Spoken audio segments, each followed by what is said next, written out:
My boyfriend's mom makes these amazing cookie bars. She makes them for the holidays and family gatherings, and people always request that she brings them. I asked for the recipe once and she laughed and said no, that it was hers and she doesn't give it out to anyone. I dropped it and never asked again. I started baking a lot during the pandemic. It's been fun for me in my downtime. I decided with my free time to try to recreate the cookie bars my boyfriend's mom makes. I pulled up recipes that sounded similar from online blogs and started baking and tweaking. It took about 5 recipes and batches, but I finally nailed it down.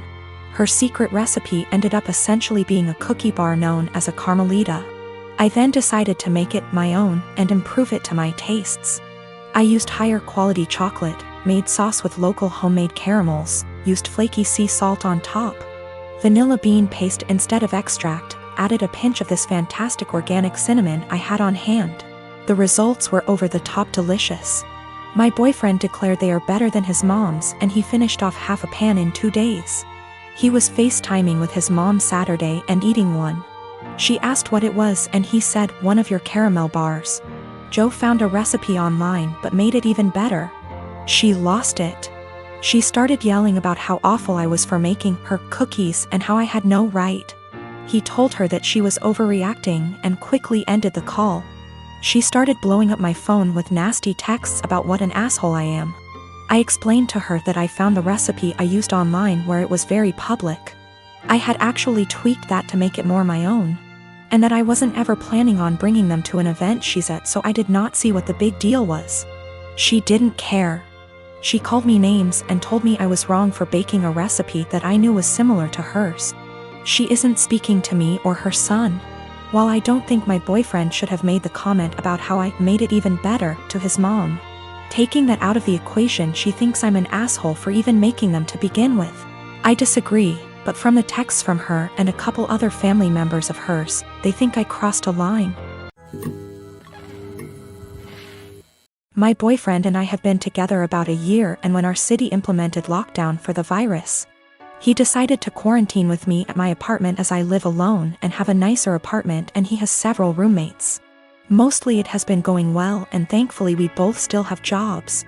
Except in the first few weeks I started noticing that the bathroom floor was suddenly always wet around the toilet.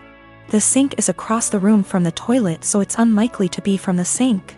At first I thought it might be water, but soon realized that it was definitely pee. I asked boyfriend about it nicely, and he apologized and said sometimes he has bad aim.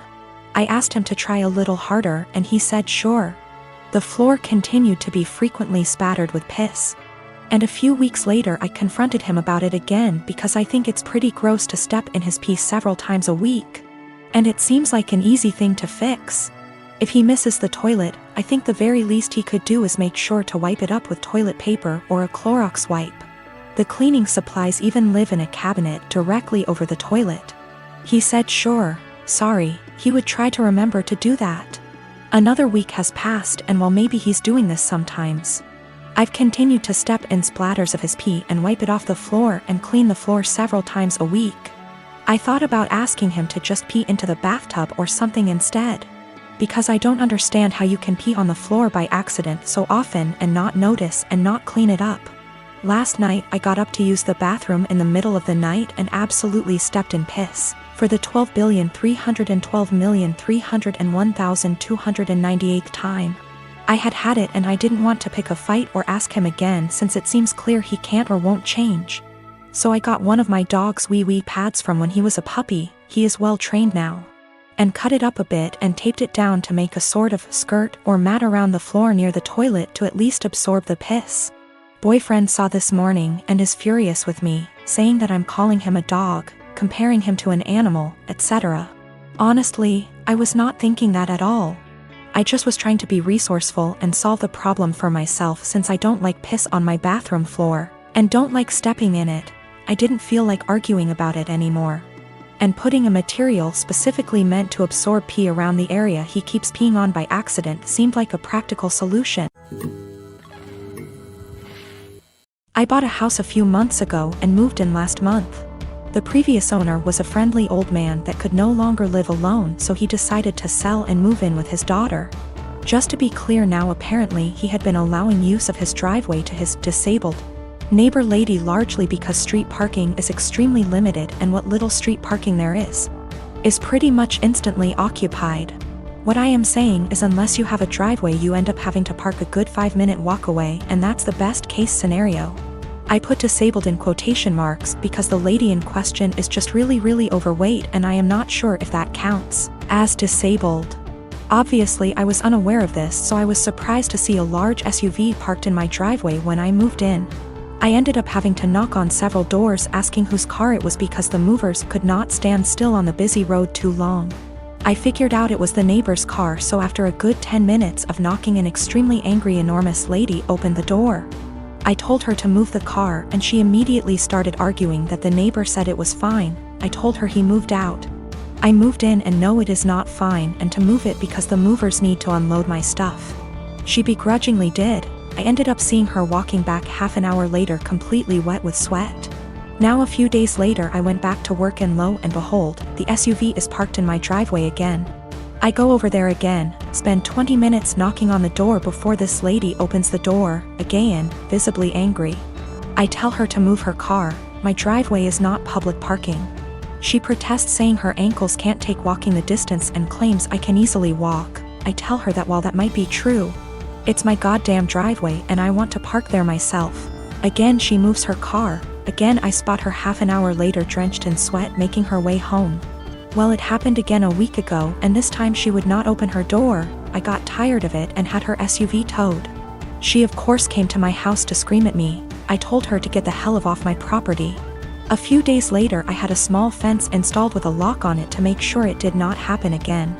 I have since been getting dirty looks from her and one other neighbor, and when I told my mom, she told me I should be nicer to people.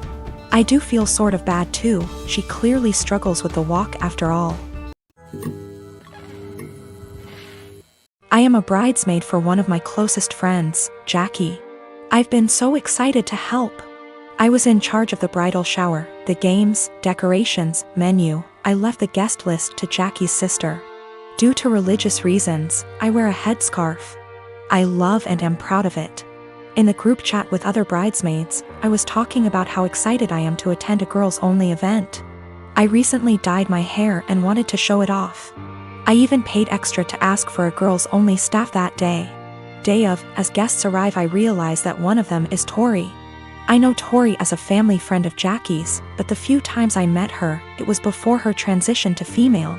I was aware of it, but unaware she was coming to the shower. I don't mind at all OFC and she's a lovely person, but I decided to keep my scarf on. As everyone's eating later, I'm passing by the tables to make sure everyone's good, and one of the bridesmaids mentioned that they hadn't gotten to see my hair and they'd wanted to see the change in person. I tried to dismiss it at first or say, oh, I'll show you later. But the other girls at the table got curious. I got uncomfortable and I just said, oh, I'm actually not really comfortable taking it off right now. When pressed as to why, I said there's guests I don't feel comfortable taking it off in front of. There was a collective "oh," and I thought, cool, that's over. But one girl got aggressive and asked if I'm referring to Tori. She's loud and other tables turned to look. I don't answer. The girl asks if I wear one around men, so I say yes. She says there's no men here, so clearly you should take it off. I tell her again that I'm keeping it on. Another bridesmaid defends me and tell the girl to chill out. Tori comes over and says me not taking it off is a slap in the face to her identity. I'm just shocked and had no clue what to do. Eventually Tori and a few girls left saying they felt it was disrespectful. I feel awful that this ruined a beautiful day for my friend. It's causing more trouble with people threatening to leave the wedding over discrimination towards me or towards Tori. I don't think I was in the wrong. Just as Tori can be Tori, I can be me. I feel like it would be the equivalent of me making Tori or someone else adjust for me. I feel like we should just accept and respect each other, rather than be woke one-sided. My question is more about being honest as to why I couldn't.